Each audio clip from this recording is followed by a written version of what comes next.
This is a story about a world obsessed with stuff. It's a story about a system in crisis. We're trashing the planet, we're trashing each other, and we're not even having fun. The good thing is that when we start to understand the system, we start to see lots of places to step in and turn these problems into solutions.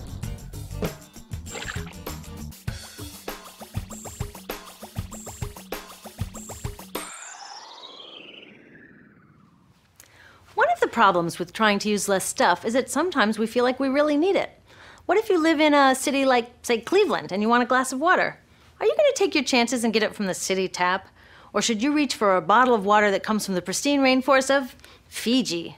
Well, Fiji brand water thought the answer to this question was obvious, so they built a whole ad campaign around it. It turned out to be one of the dumbest moves in advertising history. You see, the city of Cleveland didn't like being the butt of Fiji's jokes, so they did some tests, and guess what? These tests showed a glass of Fiji water is lower quality, it loses taste tests against Cleveland Tap, and costs thousands of times more. This story is typical of what happens when you test bottled water against tap water. Is it cleaner? Sometimes, sometimes not. In many ways, bottled water is less regulated than tap. Is it tastier? In taste tests across the country, people consistently choose tap over bottled water. These bottled water companies say they're just meeting consumer demand. But who would demand a less sustainable, less tasty, way more expensive product, especially one you can get for almost free in your kitchen? Bottled water costs about 2,000 times more than tap water. Can you imagine paying 2,000 times the price of anything else? How about a $10,000 sandwich? Yet people in the US buy more than 500 million bottles of water every week. That is enough to circle the globe more than 5 times. How did this come to be? Well, it all goes back to how our materials economy works, and one of its key drivers, which is known as manufactured demand. If companies want to keep growing, they have to keep selling more and more stuff. In the 1970s, giant soft drink companies got worried as they saw their growth projections starting to level off.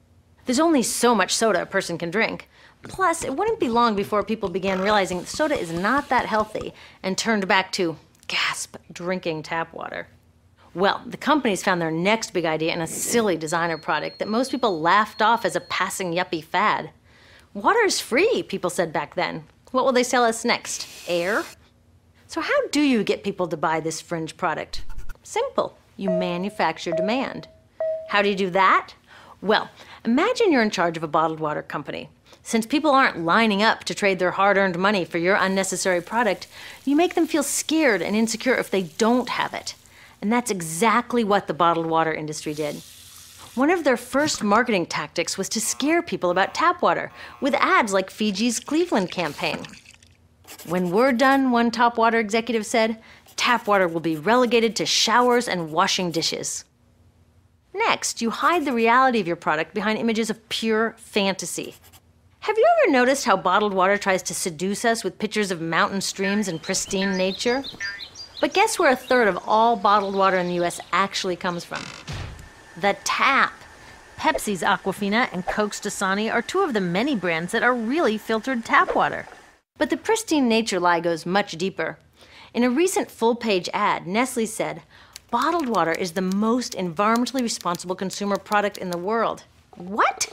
They are trashing the environment all along the product's life cycle.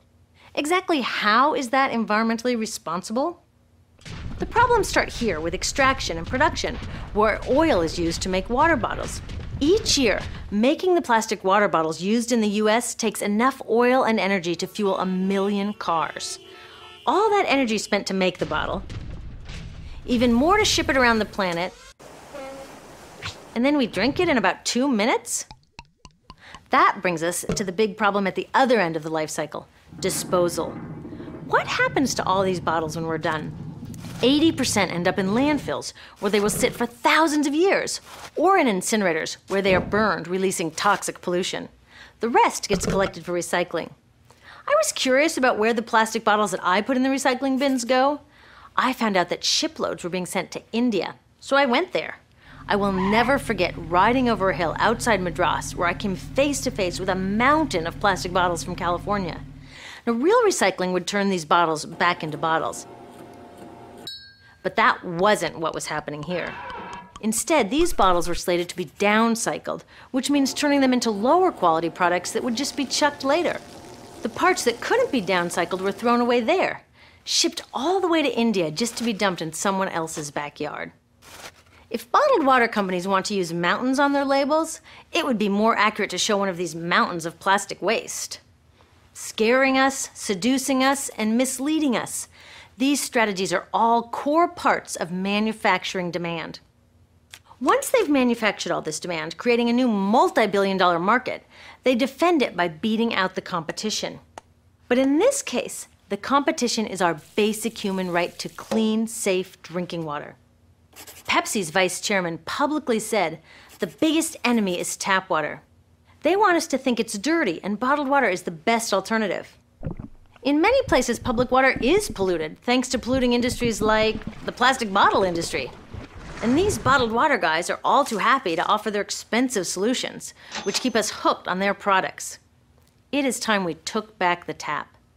That starts with making a personal commitment to not buy or drink bottled water unless the water in your community is truly unhealthy.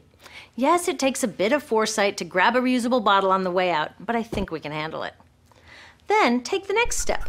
Join a campaign that's working for real solutions, like demanding investment in clean tap water for all. In the US, tap water is underfunded by $24 billion, partly because people believe drinking water only comes from a bottle. Around the world, 1 billion people don't have access to clean water right now. Yet cities all over are spending millions of dollars to deal with all the plastic bottles we throw out. What if that money was spent improving our water systems, or better yet, preventing pollution to begin with? There are many more things we can do to solve this problem. Lobby your city officials to bring back drinking fountains. Work to ban the purchase of bottled water by your school, your organization, or entire city. This is a huge opportunity for millions of people to wake up and protect our wallets, our health, and the planet. The good news is it's already started. Bottled water sales have begun to drop while business is booming for safe, refillable water bottles. Yay! Restaurants are proudly serving tap, and people are choosing to pocket the hundreds or thousands of dollars they would otherwise be wasting on bottled water. Carrying bottled water is on its way to being as cool as smoking while pregnant. We know better now. The bottled water industry is getting worried because the jig is up. We are not buying into their manufactured demand anymore. We will choose our own demands, thank you very much, and we're demanding clean, safe water for all.